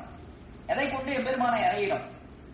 என்ன சாஸ்திரத்தை கொண்டுதான் அறிகிறோம், வேதத்தை கொண்டுதான் எம்பெருமானை அறிகிறோம். இல்லைன்னா எம்பெருமானை அறிந்து கொள்ளவே முடியாது நம்மாலே. வேதத்தாலே அறியப்படக்கூடியவன் சாஸ்திர யோனித்துவார், சாஸ்திரத்தை கொண்டே அறிய தகுந்தவன் எம்பெருமான். சாஸ்திரம் இல்லாமல் போனால் எம்பெருமானை அறிய முடியாது. அப்படிப்பட்ட சாஸ்திரத்தை நான் ஏற்றுக்கொள்கிறேன், எம்பெருமானை அறிகிறேன் சாஸ்திரத்தை கொண்டு என்று நான் ஆஸ்திகன் ஆஸ்திகன்னு சொன்ன. அப்ப சாஸ்திரத்தை சொன்னதை கேட்கணும், அவன் தான் ஆஸ்திகன். இல்ல எம்பெருமான தெரிஞ்சுக்கிறேன் நான் வேதத்துல இருந்து, ஆனா அதுல சொன்னது ஒன்னும் கேட்க மாட்டேன் அப்படின்னு சொன்னா இவன் ஆஸ்திகன் இல்லை, இவன் தான் நாஸ்திகன். நாஸ்திகன்னா இதுதான். நாஸ்திகன்னா சாஸ்திரத்தை ஒப்புக்கொள்ளாதவன் நாஸ்திகன். சாஸ்திரத்தை ஒப்புக்கொள்ளக்கூடியவன் தான் நாஸ்திகன். நாஸ்திகனுக்கே என்ன அடையாளம்? ஏதோ பெருமாள் இருக்கார் கோயில போய் பெருமாள் செய்கிறவன் நாஸ்திகன் இல்ல. நாஸ்திகன்னா சாஸ்திர விசுவாசசாலின்னு அர்த்தம். சாஸ்திரத்திலே விசுவாசம் கொண்டவன், சாஸ்திரம் சொல்றதெல்லாம் சத்தியம் என்று கொண்டவன் இருக்கானே அவன் தான் ஆஸ்திகன். அது இல்லைன்னா பிரயோஜனம் இல்லை. ஏன்னா எதனாலே அப்படி தெரிவித்தார்கள்னா சாஸ்திரத்தை கொண்டுதான் எம்பெருமானே அறிகிறோம். அதனாலே அந்த சாஸ்திரத்திலே விசுவாசம் இருக்கணும். சாஸ்திரத்திலே விசுவாசம் இருக்குமே ஆனால் சாஸ்திரம் இதெல்லாம் சொல்லியிருக்கோம் அதற்கு சேர கட்டுப்பட்டு இருப்பான். சாஸ்திரம் இந்த இடத்துல நின்றுதான் ஒருத்தன் இந்த கைங்கரியங்கள் பண்ணலாம். யாருக்கு அங்கே பக்கத்திலே இருந்து தகுதி கைங்கரியம் பண்றதுக்கு தகுதி இருக்கோ அதை சாஸ்திரம் நிர்ணயிக்கிறது. நாமன்று அதை சாஸ்திரம் நிர்ணயிக்கிறது. அதே போல யாருக்கு தகுதி இல்லை என்பதையும் சாஸ்திரம் நிர்ணயிக்கிறது. அந்த சாஸ்திர நிர்ணயத்திற்கு சேரத்தான் இவர்கள் எல்லாம் பாடி வந்தார்கள். நம்பாடுவானும் உடத்தை நின்று பாடினார். அதே போலத்தான் திருப்பானாழ்வான் பிற்பாடு நம்பாடுவானுக்கும் எம்பெருமான் கிருபையை செய்தான்னு பார்க்கிறோம். அதே போல இவருக்கும் திருப்பானாழ்வாருக்கும் கிருபையை செய்தார். எம்பெருமான் இடத்துல ஸ்ரீரங்க நாச்சியார் சேர்ந்தார். இது நடந்த உடனே இவர் உணர்ந்து ஓடினார். திருப்பானாழ்வார் ஓடின உடனே ஸ்ரீரங்க நாச்சியார் பெரியவர்மாடத்திலே தெரிவித்தார், என்ன சுவாமி இப்படி பார்த்துட்டு இருக்கலாமா? நம்முடைய அடியவன் எப்பொழுதும் உண்மையே நினைத்துக் கொண்டு ஆச்சரியமா பாசுரம் பாடி வருகிறானே, அவனை இப்படி கைவிடலாமா? அவனை நீர் சேர்த்துக் கொள்ள வேண்டாமா? அவ்வளவு ஈடுபாடு உம்மிடத்திலே மிகுந்த ஈடுபாடோட கூடியிருக்கிறானே, அவனை நீர் சேர்த்துக் கொள்ள வேண்டாமா என்று பெரிய பிராட்டியார் கட்டாட்சம் வந்தது. அதே அவள் புருஷகார பலத்தாலே தான் எம்பெருமான் கை கொடுகிறான். இந்த ஜீவாத்மா வந்தாலும் அவள் புருஷகாரம் வேணும். நாளே பெரிய பிராட்டியார் சொன்ன உடனே பெரிய பெருமானம் அதற்கு நாம் அல்லவோ கடவோம், நாம் பார்த்துக் கொள்கிறோம், கட்டாயம் வைக்கொள்கிறோம் அவனை என்று தெரிவித்தார் பெரிய பெருமான். தெரிவித்ததற்கு சேர அப்பொழுது அங்கிருந்த லோகசானந்த மகாமுனிவர் சொப்னத்திலே தோன்றினார். பெரிய பெருமான் தோன்றி தெரிவித்தார் ஒரு இடத்துல, போய் திருப்பானாழ்வாரை சாதாரணமா நினைக்காதீங்க, அவன் ஏதோ தாழ்ந்த குலத்திலே பிறந்தவன் என்று நினைக்காதீங்க. அவனுக்கு உண்டான பக்தி இருக்கே நம்ம இடத்துல அபாரம், இது எல்லையற்ற பக்தி. அதை போல பக்தி சாதாரணமா பார்க்க முடியாது, யாரத்தையும் பார்க்க முடியாது, அவ்வளவு பக்தியோட கூடினவன். அதனாலே குலத்தை இட்டு தாழ நினைக்காதே, அதான் சம்பிரதாயம். குலத்தை பார்த்து தாழ்ந்தவன் உயர்ந்தவன் என்று எதை கொண்டு நிர்ணயிக்கிறார்கள்? பகவத் பக்தியே விஷயம். பகவத் பக்தியை இட்டுத்தான் இவன் உயர்ந்தவன் இவன் தாழ்ந்தவன் என்று நிர்ணயிக்கப்படுகிறதே தவிர வேறொன்று கிடையாது. ஏன் உயர்ந்த குலம்னு சொல்றோம்? ஏன் இது உயர்ந்த குலம், ஏன் இது தாழ்ந்த குலம் சொல்றோம்னா, இந்த உயர்ந்த குலம்ங்கிறது சொல்றத பகவத் பக்தியை இட்டுதான். இந்த குலத்தை பிறந்தவனுக்கு பகவத் பக்தி இருக்கும், இருக்க வேண்டும். அதனாலே இதை உயர் குலம்னு தெரிவிக்கிறார்கள் தவிர அந்த குலத்தை பிறந்தவனுக்கு அது இருக்கா, அது குறையா இருக்கு. அதனாலே அதை தாழ்ந்த குணம்னு தெரிவிக்கிறார்களே தவிர பகவத் பக்தி இல்லை என்று சொன்னால் ஒரு பிரயோஜனம் இல்லை. உயர்ந்த குணத்திலையும் நசூத்ரா பகவத் பக்தாக பக்தா பாகவதா சுந்தா என்ற சர்வவர்ணேஷு சூத்ரா, எல்லா வர்ணத்திலையும் சூத்ரன் உண்டு. எல்லா வர்ணத்திலையும் சூத்ரன்றவன் இருக்கான். சூத்ரன் பகவத் பக்தி இல்லாத அப்படிப்பட்டவன் எல்லா வர்ணத்திலும் பிராமணன்லயும் சூத்ரன் உண்டு. பகவத் பக்தி இல்லைன்னா அவன் தான் சூத்ரன், அவன் தான் சண்டாரன். பிராமணனா இருந்தாலும் அவன் தான் சண்டாரன். அதே சூத்ரன் தாழ்ந்த குலத்திலே பிறந்து பகவத் பக்தியோட இருப்பனே ஆனால் அவன் தான் பிராமணன், அவன் தான் பிரம்ம ஞானத்தோட கூடினான். அதனால எல்லா வர்ணத்திலையும் உண்டு. அதுல இருந்து என்ன தெரியுதுன்னா பகவத் பக்தி தான் உயர்ந்தது. அதை இட்டுத்தான் பிராமண சத்திரிய சூத்ர வைஷ்யர் என்று தீர்மானம் பண்ணுகிறார்களே தவிர வேறொன்று கிடையாது. அதனாலே பகவத் பக்தியாலேயே வஸ்துவுக்கு ஏற்றம் அது இல்ல என்று சொன்னால் அவன் எத்தனை உயர்ந்தவனா இருந்தாலும் அவனுக்கு தாழ்ச்சி தான், வேற எதுவும் கிடையாது என்பதுதான் தேர்ந்தர்த்தம். அதைத்தான் அற்புதமா பெரிய பெருமாள் தெரிவித்தார். அக்காலத்துல லோகசாரங்க மகாமுனிவர் இடத்துல நம்மிடத்துல மிகுந்த ஈடுபாடோட கூடியிருக்கிறான் திருப்பானாழ்வார். அதனாலே அவனை போய் நீர் தோளிலே ஏற்றி கொண்டு வார் தெரிவித்தார். லோகசாரங்க அழைச்சின்னு வாருன்னு சொல்ல, தோளிலே ஏற்றின்னு வாருன்னு சொன்ன. தோளிலே ஏற்றின்னு வாருன்னு சொன்ன உடனே லோகசாரங்க மகாமுனிவரும் அதிகாலை வேளையில சப்பனத்துல இருந்து எழுந்தார். ஆஹா, என்ன பாக்கியம் என்ன பாக்கியம், எம்பெருமான் நேராக வந்தல்லவா நமக்கு தெரிவித்திருக்கிறான், அவரை சென்று அழைத்துக் கொண்டு வர வேண்டியதுதான் என்று அங்கிருந்து புறப்பட்டு நேர காவேரிக்கு சென்றார். அதே போல காவேரிக்கு சென்ற திருப்பானாழ்வாரும் இருந்தார். கால வேளையில திருப்பானாழ்வாரும் இருந்த அதே போல அவர் வீணையை வைத்து பாடிக்கொண்டிருந்த காலத்துல அவரை சென்று ஓய் நீ கோயிலுக்கு வாரம், உம்மை எம்பெருமான் அழைத்து வர சொன்னான். உடனே திருப்பானாழ்வார் ஓடத் தொடங்கினார். அடியன் அடியன் அடிப்பான் அடிப்பான், நான் இங்க நிற்கவே கூடாது, தவறி போய் வந்துட்டேன், உம்மிடத்திலே அடியன் பேசலாமா, எவ்வளவு பெரியவர் நீர், பிரதம வர்ணத்திலே பிறந்தவர், பிராமணனாக பிறந்தவர், அதற்கு மேலே சன்னியாசியாக இருக்கிறேன், அவ்வளவு வசந்த சூரிய ஆசிரமம் சன்னியாச ஆசிரமம் மிகவும் உயர்ந்த ஸ்தானத்திலே இருக்கிறேன், பெரிய பெருமாளுக்கு கைங்கரியம் செய்து வருகிறேன், நிச்சயம் படத்துல பேசறதுக்கு கூட அடியனுக்கு யோக்கியதை கிடையாது, அடியன் அடிப்பானன் அடிப்பானன் அந்த இடத்துல இருந்து ரொம்ப தூரம் ஓடினான். ஓடி சென்ற காலத்துல இவரும் விடாமல் பின்தொடர்ந்தார். லோகசாரங்க மாமுனிவரும் அவரை பின்தொடர்ந்து ஓய் நில்லு, சொல்றதை கேளு, பெரிய பெருமாள் உம்மை அழைத்து வர சொன்னார், நாளே நீ கட்டாயம் வர வேண்டும், உம்மை அழைத்து வர சொல்லி இருக்கிறார், அதனாலே நீ வந்து சேர வேண்டும் கோயிலுக்கு, இல்லை என்று சொன்னால் பெரிய பெருமாள் வார்த்தையை அவமதித்தார் என்று தெரிவித்தார். தெரிவித்த உடனே பார்த்தார்களோ திருப்பானாழ்வார் பார்த்தார். அப்படியே அப்போனா கட்டாயம் வர வேண்டியதுதான், அவர் சொல்லிட்டார் என்றால் அதற்கு மறுபேச்சு கிடையாது. பெரிய பெருமாள் ஆக்ஞையிட்டார் என்று சொன்னால் அதை கட்டாயம் சிரசாக வைக்க வேண்டும் என்று தெரிவித்தார். அப்பொழுது தெரிவித்து திருப்பானாழ்வாரும் வந்து சேர்ந்தார் லோகசாரங்க மாமுனிவர் இடத்துல. இவர் தோளில ஏற்றி விட்டார். தோளில ஏற்றின உடனே பார்த்தார், அவருக்கு ரொம்ப ஆசை, இது என்ன இவர் போய் நம்ம தோளில ஏற்றிட்டு இருக்கார். முனிவாகனர் என்றே அவருக்கு திருநாம். ஆச்சரியமா ஆழ்வார்களுக்குள்ளே முனிவாகனர் என்ற முனி லோகசாரங்க மகாமுனிவர், அவர் மேலே தோளிலே ஏறிக்கொண்டு வந்தார், கருடவாகனன்னு பார்க்கிறோம். அதே போல இவருக்கு திருப்பானாழ்வாருக்கு என்ன பேர்னா முனிவாகனர்னு பேர். லோகசாரங்க முனியை நமக்கு வாகனமாக கொண்டு அதன் மேலே அவர் தோளிலே வீற்றிருந்து அற்புதமா வந்து சேர்ந்தார். திருவரங்கம் பெரிய கோயிலுக்கு அவர் அழைச்சின்னு வர காவேரி கரையில அங்கிருந்து புறப்பட்டு நடந்து வருகிறார்.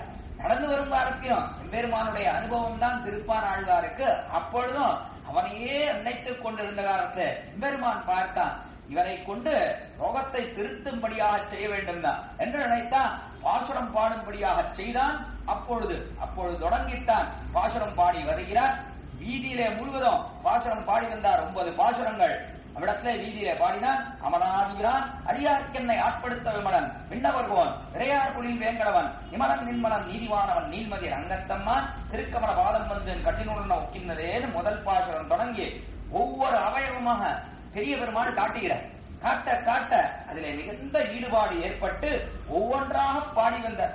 கடைசியிலே பாடி வந்த கடைசியாக இவருடைய நீலமேனி ஐயோ நிறகொண்டதன் நெஞ்சிலேயேன்னு முழுவதும் அவருடைய திருமேனியை அனுபவித்து, அதை அனுபவித்த காலத்துல எங்கே வந்தார்னா திருப்பானாழ்வார் உள்ள வந்துட்டார். கோயில் உள்ள ஆக்ஷன் வந்துட்டார். லோகசாரங்க மாமுனிவர் தம்முடைய தோளிலே ஏற்றிக்கொண்டு நேரம் வந்து அங்கே பெரிய பெருமாள் இடத்திலே வந்த உடனே பெரிய பெருமாளோட என் அமுதினை கண்ட கண்கள் மத்தொன்னினை காணாவே மறைந்தார் என்பதாக சரித்திரம். எம்பெருமானோட பெரிய பெருமாளோட அந்தர்கதரானார், அவரோட சேர்ந்துட்டார் பெரிய பெருமாளோடு என்பதாக அற்புதமாக சரித்திரம் இந்த திருப்பானாழ்வாருடைய சரித்திரம்.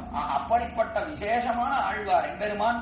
இவருக்கு தாழ்ந்த குலத்தை பிறந்திருந்தாலும் அப்படி கட்டாட்சத்தை பொழிந்தான் இவர் விஷயத்திலே, திருப்பானாழ்வார் விஷயத்திலே என்று அற்புதமாக பார்க்கிறோம். அப்படிப்பட்ட அந்த திருப்பான ஆழ்வார் அவருடைய ஆச்சரியமான திவ்ய பிரபந்தம் தான் அமரநாதிபிரான் என்பது 10 பாசுரம் தான். ஆனால் 10 பாசுரத்துல ஆச்சரியமான அர்த்த விசேஷங்களும் எம்பெருமானுடைய திருமேனி அழகும் அற்புதமாக வர்ணிக்கிறார். இதை போல ஒரு அனுபவம் கிடையவே கிடையாது. நேற்றைய தினமே தெரிவித்த திருப்பல்லாண்டு முடிக்கும் வாரத்திலே மங்களாசாசனம் திருப்பல்லாண்டிலே காட்டினார். யாருக்கு மங்களாசாசனம் செய்ய வேண்டும் தான்? யாருக்கு பண்ணணும்னா அரங்கநகர் வாழ, அரங்கநகருக்கு தானே மங்களாசாசனம் பண்ணணும். அதனாலே அப்படிப்பட்ட அந்த அரங்கநகருக்கு வாழ வேண்டும் என்று நாம் மங்களாசாசனம் பண்ணுவது எதை கொண்டு பண்ணுகிறோம்னா அமரநாதிபிரானை கொண்டு பண்ணுகிறோம். அதனாலே அமரநாதிபிரானை அனுபவிப்போம் என்று தோன்றியது. அதற்கு மேலேயும் ஒரு அற்புதமான விஷயம் உண்டு. என்ன விஷயம்னா 2 பேருக்கும் சாமியம் உண்டு. பெரியாழ்வாருக்கும் திருப்பானாழ்வாருக்கும் அற்புதமான சாமியம் உண்டு, பொருத்தம் உண்டு. என்ன பொருத்தம்? அவரோ பிராமணனா பிறந்தவர், இவரோ தாழ்ந்தபுரத்திலே பிறந்தவர், அவரோ ஸ்ரீவில்லிபுத்தூர்ல பிறந்தவர், இவரோ எங்கேயோ உறையூர்ல பிறந்தவர். இவா 2 பேருக்கும் என்ன பொருத்தம்? ஏதாவது பொருத்தம் உண்டுன்னா ஏதாவது பெண் கொடுத்து பெண் வாங்கினார்கள், என்ன பொருத்தம்? அந்த பொருத்தம் இல்லை, வேறு விதத்திலே ஒரு அற்புதமான பொருத்தம் உண்டு. அதை ஆச்சரியமாக இவ்விடத்துல பிள்ளலோகம்ஜியர் தம்முடைய தனியனுடைய வியாக்கியானம், அந்த வியாக்கியானத்துல ஆச்சரியமா எடுத்து காட்டுகிறார். பெரியாழ்வாருக்கும் திருப்பானாழ்வாருக்கும் என்ன பொருத்தம்? அதனால பெரியாழ்வாரை அனுபவித்த உடனே 2 பேருக்கும் பொறுத்தவர்கள். அதனால அடுத்தபடியா திருப்பானாழ்வாரைத்தான் நாம் அனுபவிக்க வேண்டும் என்றும் கொண்டு இவ்விடத்தை அமரநாதிபிரானை அனுபவிக்க தொடங்குகிறோம். அதுல முதல்ல தனியனை அனுபவிப்போம். முதல் தனியன் ஆச்சரியமான தனியன். இந்த தனியனை ஏற்றுகிறார்கள். ஆபாதசூடம் அனுபூய அரிம்சயானம் மத்தியே கவேரதுயிது உதிதாந்தராத்மா அதிருஷ்டதாம் நயனயோர் விஷயாந்தரானாம் யோ நிஷ்டிகாய மனவை முனிவாகனந்தம் என்பது அற்புதமான தனி. இந்த தனியனுக்கு உண்டான பதபதார்த்தத்தை விடத்தை அனுபவிக்கலாம். முதல்ல பதம் தெரிவிக்கிறார், பதத்துக்கு அர்த்தம் தெரிவிக்கிறார். யகா யாவர் ஒரு திருப்பானாழ்வார் ஆபாதசூடம் அனுபூய அரிம்சயானம் மத்தியே கவேரதுயிது உதிதாந்தராத்மா அதிருஷ்டதாம் நயனையோர் விஷயாந்தரானாம் யகா யோ நிஷ்டிகாய முனிவை. அந்த இடத்துல யகான் இருக்கு. யகான்னு யாரை காட்டுறா? திருப்பானாழ்வார். யாரோடு? திருப்பானாழ்வார். அப்படிப்பட்ட அந்த திருப்பானாழ்வார் அவர் கவேர துஹிதுஹு திருக்காவேரியின் மத்தியே நடுவில், திருக்காவேரியினுடைய மத்தியத்திலே கவேர துஹிதுஹு என்றால் கவேரனுடைய பெண், துஹிதான பெண், கவேரன் என்பவனுடைய பெண்ணாக வந்து காவேரி என்பவர்கள் பிறந்திருக்கிறார். அப்படிப்பட்ட அந்த காவேரியினுடைய மத்தியத்திலே இருக்க நின்று கொண்டு பாசுரம் பாடி வந்தார் இந்த திருப்பானாழ்வார். அந்த திருப்பானாழ்வார் கவேர துயிதுஹோ திருக்காவேரியின் மத்தியே நடுவில் சயானம் திருக்கண் வளர்ந்தருளுகிற சயானம் படுத்துருக்கானே. ஆபாதசூடம் அனுபூய அரின் சயானம் படுத்துட்டு இருக்கான் பெருமான். நல்லா தூங்கிட்டு இருக்கு. அவ்விடத்துல உறங்குவான் போல் அப்படி யோக செய்த பெருமான் அப்படி உறங்குகிறா போல லோகத்தை எல்லாம் எப்படி ரட்சிப்பது என்று அதிலேயே நோக்காக அப்படி சயனித்திருக்கிறான் பெரிய பெருமான் அவ்விடத்துல. அப்படிப்பட்ட அந்த சயனம் திருக்கண் வளர்ந்தருளுகிற. திருக்கண் வளர்ந்தருளுகிறானா கீழே சொல்லிருக்கேன். படுத்துன்னு இருக்கிறவன் தூங்குறவன் அர்த்தம். திருக்கண் வளருகிறது சம்பிரதாய வார்த்தை. ஏதோ கண் வளர்றதுன்னு அர்த்தம் இல்லை. கண் வளர்றதுன்னா என்ன அர்த்தம்னா தூங்குறான்னு அர்த்தம். சுவாமி திருக்கண் வளர்ந்தாயிற்றா அப்படின்னு கேட்டா சுவாமி தூங்கி எழுந்தாச்சா? இது சாதாரணமா ஆனா சுவாமிகளை பார்த்து சொல்லும் காலத்துல இப்படி பேசணும் என்று விவகாரம் இவ்விடத்தை காட்டுகிறார். அதனால தெரிவிக்கிறார் திருக்கண் வளர்ந்தருளுகிறார். ஹரிம் ரங்கநாதனை, ஹரிம்னா ரங்கநாதன், ஹரி ரங்கநாதன் எம்பெருமான் விஷ்ணுவுக்கு ஹரி என்று. அப்படிப்பட்ட ரங்கநாதனை ஆபாதசூட அனுபூய ஹரிம் சயான். பதம் எங்க இருக்குன்னு தெரிவித்தேன். பதம் ஹரிம் சயானம், சயானம் தூங்கக்கூடிய ஹரி எம்பெருமான் ரங்கநாதன். அப்படிப்பட்ட ஹரி அவனை தெரிவித்து அப்படிப்பட்டவனை ஆபாத சூடம் திருவடி தொடங்கி திருமுடி அளவாக. ஆபாத சூடம், பாதம்னா திருவடி, சூடம்னா திருமுடி. திருவடியிலிருந்து திருமடி பரியந்தம் ஆபாத சூடம் அனுபூய அவனை அனுபவிக்க வேண்டும். அனுபூய அனுபவித்து அவனை அனுபவிக்கிறேன். திருவடியிலிருந்து திருமுடி பரியந்தம் ஒவ்வொரு அங்கமாக அனுபவித்துக் கொண்டு வருகிறார் திருப்பானாழ்வார். அப்படி அனுபவித்து அனுபூய நயனயோகோ, அதற்கு மேலே அனுபூய அரிம் சயானம் சயனித்திருக்கக்கூடிய பெரிய பெருமாளை ஆபாத சூடம் அனுபூய அரிம் சயானம் மத்திய கவேர துயிது. எங்கிருந்து அனுபவிக்கிறான்னா மத்திய கவேர காவேரியின் நடுவிலே இருந்து கொண்டு துயிதுஹு உதிதாந்தராத்மா. அந்த அதிருஷ்டதாம் நயனயோகோ, அடுத்தபடியா மேலே நயனயோகோ என்பதற்கு அர்த்தம் தெரிகிறார். நயனயோகோ என்றால் விஷயாந்தரானாம் அதிருஷ்டதாம், தமது திருக்கண்கள் அப்பெருமானை தவிர மற்றொன்றையும் காணமாட்டாமை நயனையோ அத்ரஷ்டதாம் விஷயாந்தரானாம். தம்முடைய கண்கள் இருக்க திருப்பானாழ்வாருடைய கண்கள் அத்ரஷ்டதாம் வேறு எதையும் பார்க்காது. நயனையோ விஷயாந்தரானாம் வேறு விஷயங்களை பார்க்காது. பெரிய பெருமானை தவிர வேறு எந்த விஷயத்தையும் திருப்பானாழ்வாருடைய கண்கள் பார்க்கவே பார்க்க. அதுதானே சொல்லி முடிச்சார் கடைசியில, என் அமுதினை கண்ட கண்கள் மத்தொன்னினை காணாவே விட்டார். அதனாலே தெரிவிக்கிறார் இடத்துல அத்ரஷ்டதாம் நயனையோ, அவடத்துல அதஷ்டதாம் நயனையோர் விஷயாந்தரானாம். அதற்கு மேலே யஹா அந்த திருப்பானாழ்வார் ஓ நிச்சிகாய மனவை, அதற்கு மேல அர்த்தம் தருகிறார். அப்பெருமானை மற்றொன்றையும் காணமாட்டாமை நிச்சிதாய அறுதியிட்டு அருளுகிறார். அறுதி நிச்சயமா இருக்கார். நிச்சிதாயன்னா என்ன, அதுல உறுதியா இருக்கார். கட்டாயம் வேற ஒன்றை பார்க்க மாட்டேன், வேற ஒன்றை பார்க்க மாட்டேன், பெருமானை தவிர வேற ஒன்றை பார்க்க மாட்டேன்னு எத்தனை பேர் சொல்லிடலாம் பெருமானை தவிர. ஆனா வேற ஒரு விஷயம் வந்து கொடுத்தனா அதை மட்டும் சொன்னேன், அதுக்குன்னு இதுலயே பொழுத போக்க முடியுமா சுவாமி? எவ்வளவு நேரம் இந்த இதுல எல்லாம் விஷயத்துல எல்லாம் எத்தனை நேரம் ஈடுபடுவீர்? பெருமான் விஷயத்துல நான் ஃபுல்லா தான் வேலைதான், அங்க வேற ஒன்னும் வேலையே கிடையாது. ஏன்னா கரெக்டாக எழுந்திருக்க வேண்டியது, கோயிலுக்கு போக வேண்டியது, அங்க போனா ஏதாவது திரும்பிக்கணும், அப்புறம் சேவை ஆகணும், இதே நான் அதுலயே தான் பொழுதுபோக்கு எப்பொழுதும். அதை தவிர வேற ஒண்ணுமே பண்ண மாட்டீரோ என்ன? இல்ல அப்படியே சொல்ல முடியுமா? அதை தவிர அதெல்லாம் பண்றது உண்டு. கோயிலுக்கு போற நேரத்துல அதெல்லாம் பண்ணுவேன், போயிட்டு வீட்டுக்கு வந்தா டிவியும் பார்ப்பேன், மத்ததும் பண்ணுவேன். அதை போல சொல்றாரானா அதை போல கிடையாது. வேற விஷயத்துக்கே இடம் கிடையாது. எம்பெருமானை அனுபவிப்பதை தவிர வேறு எதற்குமே இடம் கிடையாது. அதை தெரிவிக்கிறார் நிஷ்டிதா, திருடமாக தெரிவிக்கிறார் இடத்துல. எம்பெருமானை தவிர வேறு எதையுமே என்னுடைய கண்ணை கொண்டு பார்க்க மாட்டேன் என்று தெரிவிக்கிறார் திருப்பானாழ்வார். இடத்தை தெரிவிக்கிறார் அப்பெருமானை தவிர மற்றொன்றையும் காண மாட்டாமையை நிஷ்டிதா அறுதியிட்டருளினாரோ தம் அப்படிப்பட்டார் அந்த திருப்பானாழ்வாரை முனிவாகனம் தம் முனிவாகனம் அந்த லோகசாரங்க முனியை வாகனமாக கொண்ட திருப்பானாழ்வாரை, லோகசாரங்க மகாமுனிவரையே வாகனமாக கொண்ட அவர் மேலதானே உட்கார்ந்து வர நாளே முனிவாகனர்னே பேரு. தம் முனிவாகனம் என்ன பண்றேன்னா அவரை மனவை எப்பொழுதும் நான் தியானிக்கிறேன், அவரை எப்பொழுதும் நான் விசேஷமா சிந்திக்க கடவேன், எப்பொழுதும் அவரையே சிந்தனையிலே கொண்டு அந்த திருப்பானாழ்வாரையே நாம் சிந்திப்போம் என்று தெரிவிக்கக்கூடிய அற்புதமான இவ்விடத்திலே தனியன் இதற்கு அமைந்திருக்கிறது. ஆக ஆபாத சூடம் அனுபூய அரிஞ்சயார், திருவடியிலிருந்து திருமுடி பரியந்தம் அனுபவிக்கிறார் திருப்பானாழ்வார். அப்படி அனுபவிக்கக்கூடிய திருப்பானாழ்வார் அனுபூய அரிஞ்சயானம் யார் அனுபவிக்கிறான? படுத்துருக்கக்கூடிய ரங்கநாதனை அரிஞ்சயானம் மத்தியே கவேரதுமிது உதிதாந்தராத்மா எங்கிருந்து அனுபவித்தான? காவேரி மத்தியத்திலே திருவரங்கம் பெரிய கோயிலே அனுபவித்தார். மத்தியே கவேரது இது உதிதாந்தராத்மா அத்ரஷ்டதாம் நயனையோர் விஷயாந்தரானம். இவருடைய திருக்கண்கள் எம்பெருமான் விஷயத்திலேதான் போகுமே தவிர விஷயாந்தரானாம் வேறு விஷயங்களிலே செல்லவே செல்லாது. அத்ரஷ்டதாம் அதை பார்க்க மாட்டார். நயனையோர் விஷயாந்தரானாம் யோ நிஷ்டிகாய மனவை முனிவானந்தம், அதிலே திருடமாக உருளி பூண்டு இருக்கக்கூடியவர் நிஷ்டிகாய மனவை முனிவாகனந்தம் தம் முனிவாகனம் மனவை, அந்த முனிவாகனரை மனசாலே எப்பொழுதும் தியானம் செய்வோம் என்று தெரிவிக்கக்கூடியதான் இந்த ஆச்சரியமான தனியனுக்கு உண்டான பதங்களுக்கு அர்த்தம். அதற்கு பிள்ளலோகம் ஜீயர் அவர் அற்புதமா வியாக்கியானம் பண்ணுவார். பிள்ளலோகம் ஜீயர் தான் 4000 தனியனுக்கும் வியாக்கியானம் பண்ணவர்.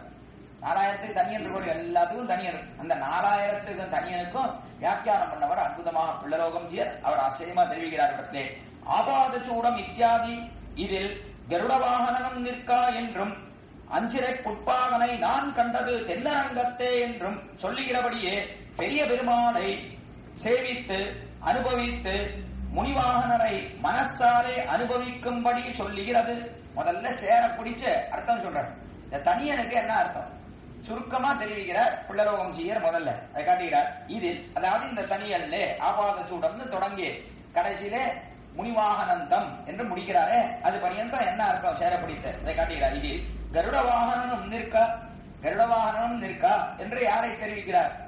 இது தொண்டரடிப்புடி ஆழ்வாருடைய பாசுரம். அவர் திருமாலையில கருட வாகனம் நிற்க சேட்டதன் மடிவத்து செல்வம் பார்த்திருக்கின்றீரே, நாட்டினான் தெய்வம் எங்கும் நல்லதோர் அருள் தன்னார் காட்டினான் திருவரங்கம் என்ற இடத்துல திருவரங்கத்திலே இருக்கக்கூடிய எம்பெருமான் அவன் கருட வாகனம் நிற்கான கருட வாகனனாக நிற்கிறான் எம்பெருமான் அந்த திருவரங்கராஜன். அப்படிப்பட்டவனை தெரிவித்தார் அவரிடத்துல. ஆக அந்த எம்பெருமான் திருவரங்கத்திலே இருக்கக்கூடியவன், அவனைத்தான் நம்மிடத்திலே காட்டினார் தெரிவித்தார் என்றும் திருவரங்கராஜனை தெரிவித்தும், அதே போல அஞ்சிரை புட்பாகனை யான் கண்டது, அஞ்சிரை புட்பாகன் என்று அஞ்சக்கூடிய சிறகோடே கூடின அழகிய சிறை, அழகிய சிறகோடே கூடின புட்பாகன் என்றால் புல் என்றால் பக்ஷி கருடன், அதை பாகனாக கொண்டவர். யார் பாகன் அதற்கு? எம்பெருமான் கருடவாகனன். அஞ்சிரை புட்பாகன் அர்த்தம் கருடவாகன். எம்பெருமான் தான் பக்ஷிராஜனுக்கும் ராஜாவாக இருக்கக்கூடியவன் எம்பெருமான் ஸ்ரீமன் நாராயணன். அதனாலே அதை தெரிவிக்கிறார் திருமங்கையாழ்வார். அஞ்சிரை புட்பாகனை யான் கண்டது. எங்க பார்த்தீர்? பார்த்தேன்னு சொல்றேன். எங்க பார்த்தேன்? தென்னரங்கத்தை, திருவரங்கத்தை தான் பார்த்தேன். கருடவாகனன் என்பது அவ்விடத்திலே பார்த்தேன் என்று ஆச்சரியமா இடத்திலே கொண்டாடுகிறார். என் கீழே தெரிவிச்சிருக்கேன், கருடவாகனம் இருந்திருக்க. ரொம்ப அழகு, ரொம்ப அழகு. திருவரங்கராஜனுக்கு நம்பெருமானுக்கு அந்த கருட சேவைன்னு இருந்திருக்க மிகவும் பொருத்தமானது. இடத்துல மேலே அந்த கருடன் மேலே அமர்ந்திருக்கக்கூடிய அழகு இருக்க. நேர கருடன் அப்படியே கருடன் மேல அப்படியே எழுந்தருள பண்ணி கொண்டு வருகிறா போலே இருக்கு அந்த சேவித்தா. ரொம்ப அற்புதம், ரொம்ப அற்புதம்.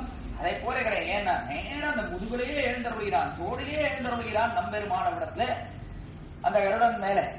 அவ்வளவு அழகாக எம்பெருமான் கருடவானத்திலே சேவை சாதிக்கிறான் இடத்திலே, கருடவானத்திலே. அப்படிப்பட்ட எம்பெருமானைத்தான் இவ்விடத்திலே தெரிவிக்கிறார். அஞ்சிரை புட்பாகனை யான் கண்டது தென்னரங்கத்தை என்னும் சொல்லுகிறபடியே பெரிய பெருமானை சேவித்து, அந்த பெரிய பெருமானை சேவித்து அனுபவித்த முனிவாகனரை, அப்படி பெரிய பெருமானை சேவித்து அனுபவித்தாரே அவர் யாருன்னா முனிவாகனர். அவர்தான் திருப்பானல். அந்த முனிவாகனரை மனசாலே அனுபவிக்கும்படி சொல்லுகிறது. மனசாலே அனுபவிக்கும்படி தெரிவிக்கிறார். யாரை அனுபவிக்கிறோம் என்றால் இந்த ரமணநாதிபிரானை பாடின திருப்பானாழ்வாரை நாம் மனசாலே அனுபவிக்கிறோம், அவரை கொண்டாடுகிறோம், மனசாலே அவரை நாம் ஸ்தோத்திரம் பண்ணுகிறோம், தியானிக்கிறோம் என்று தெரிவிக்கக்கூடிய ஆச்சரியமான தனி என்ன காட்டினார், உமையில காட்டுகிறார். கருடவாகனத்துவமும் சேஷசாயித்துவமும் ஸ்ரீயப்பதித்துவம் இதே சர்வசேஷியான சர்வாதிக வஸ்துவுக்கு லட்சணம். எம்பெருமானுக்கு என்ன லட்சணம்? லட்சணம்னா அடையாளம். எதை கொண்டு எம்பெருமானை அடையாளம் கண்டுகிறோம்? எம்பெருமான் யாருன்னு எப்படி தெரிஞ்சுக்கிறோம் அப்படின்னா, இந்த இடத்துல 4 காட்டுறாரு, இடத்துல 3 காட்டுகிறார். இடத்துல கருடவாகனத்துவமும். ஏன் இந்த இடத்துல கருடவாகனத்துவம் தெரிவிக்கிறான்? எம்பெருமான் அறப்பெரியவன், அவனுக்குத்தான் கருடவாகனம் பொருந்தும். நாளை அவனுக்கே உண்டான அடையாளம் என்னென்ன? கருடவாகனம். பெருமான் கருடன் மேல என்றோம்னா அவன் தான் கருடவாகனம் தான் ரொம்ப விசேஷம் இல்லையோ. இன்னைக்கும் திருமலையில கருடவாகனம்னா அப்படி கூட்டம், கருட சேவை செய்கிறது தான் அவ்வளவு கூட்டம். மிச்ச வாகனங்களுக்கு அவ்வளவு கிடையாது. ஏன் அப்படின்னா கருடவாகனம் தான் அது தனிப்பட்ட பெருமை, பெருமானுக்கே உண்டானது என்பது அது தேர்ந்த அர்த்தம். அதனாலே காட்டுகிறார் இடத்துல கருடவாகனத்துவமும் கருடன் வாகனன் இருக்கிறானே எம்பெருமான், அதற்கு மேலே சேஷசாயித்துவமும் பாம்பின் மேலே சயனித்திருக்கிறானே அதுவும், அதற்கு மேலே ஸ்ரீயப்பதித்துவமும் எம்பெருமான் பிறை பிராட்டியாருக்கு பதி கணவனாக இருக்கிறான், சீமாலட்சுமிக்கு கணவன் என்று சொல்லுகிறோமே. இந்த 3 இருக்கே, இந்த 3 தான் சர்வாதிக வஸ்துவுக்கு லட்சணம். எம்பெருமான் அறப்பெரியவன், சர்வாதிகன், எல்லாரை காட்டிலும் அதிகமானவன், மிகப்பெரியவன். சர்வாதிகன் அர்த்தம் சர்வர் எல்லாரை காட்டிலும் அதிகமானவன், மிகப்பெரியவனா இருக்கான். அப்படிப்பட்ட எம்பெருமான் என்று எதை கொண்டு அறிகிறோம்? என்ன லட்சணம் அவனுக்கு? ஐடென்டிட்டி என்ன அப்படின்னா இந்த 3 தான்.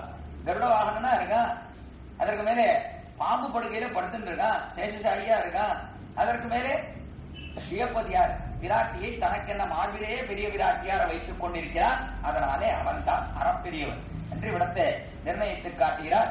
இப்படி சர்வாதிக வஸ்துவினுடைய நாளே சர்வாதிக வஸ்து யார்?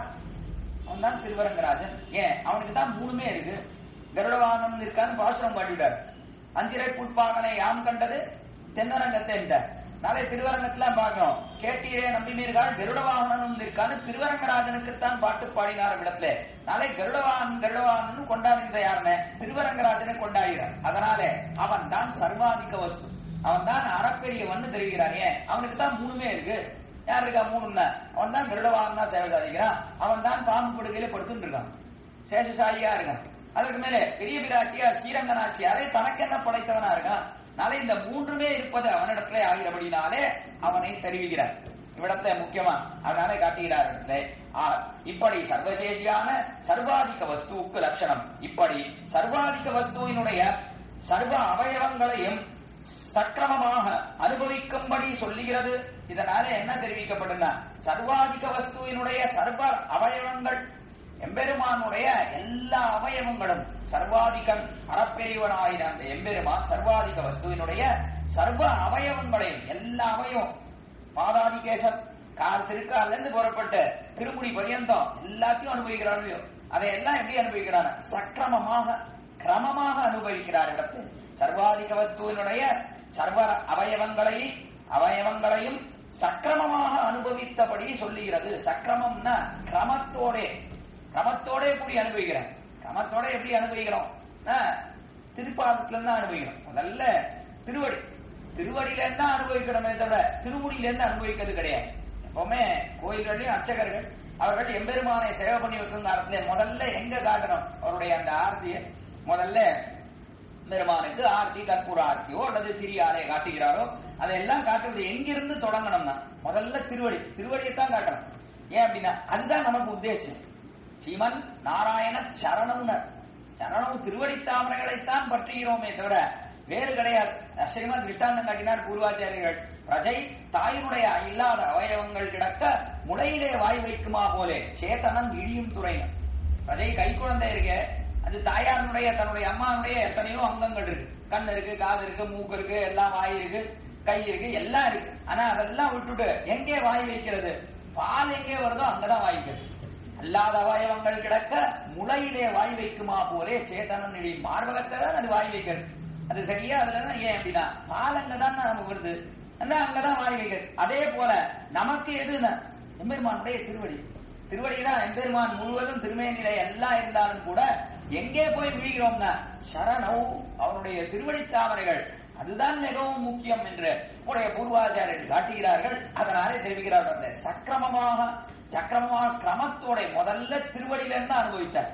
திருக்கமலபாதம் வந்து என் கண்ணினுள் நோக்கினதே அரைச்சி வந்தவாடையின் மேல் சென்னதாம் என சிந்தனையே என்று வரிசையா திருவடியிலிருந்து தொடங்கிய திருமுடி பரியந்தம் வரிசையா அனுபவிக்கிறார். அப்படிதான் அனுபவிக்கணும். திருவடியிலிருந்து திருமுடி தான் அனுபவிக்கணுமே தவிர மாற்றி அனுபவிக்க கூடாது.